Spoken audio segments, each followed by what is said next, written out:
Animal Vegetable Miracle is a nonfiction book written by Barbara Kingsolver. It describes her family's attempt at eating entirely locally grown food for a year.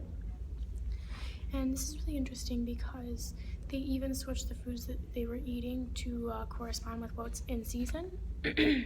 So pretty much everything that they grew, except for pretty much everything that they ate, is something that they grew or bought from a local market.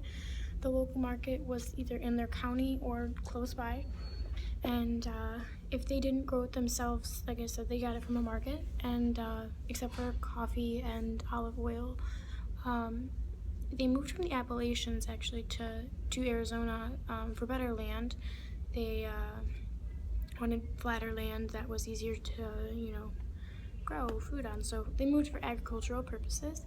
And they started a farm themselves. Her husband, her husband and her daughter, so her whole family, they made the decision to eat entirely locally grown food, and they did it for a whole year. And it's really interesting to see all the recipes she put in the book, and just see how they're all made of whole foods and that are in season. And like I said, that's really awesome that they grow what's in season, because just because it's healthy and it's a vegetable or a fruit or whatever, it doesn't mean it's healthy if it's not in season, because then it becomes genetically modified to get it to its normal state. And they had a lot of different things that they did. They grew mountains of zucchini. They had their own chickens so they could lay eggs, and then also they killed the animals that they raised.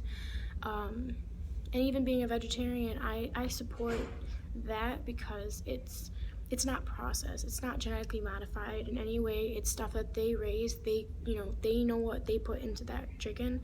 They fed it. They know what they're eating, and that I don't have an issue with. But I have an issue with today's slaughterhouse industry and the meat industry, because you're not getting meat from one animal particularly, you're getting it from thousands.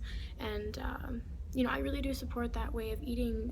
They're growing all their own food, raising all their own chicken and cattle and everything. It's a very sustainable way of living, and that was the entire thing that I kept thinking of when I was reading this book, is how sustainable is that? That's crazy.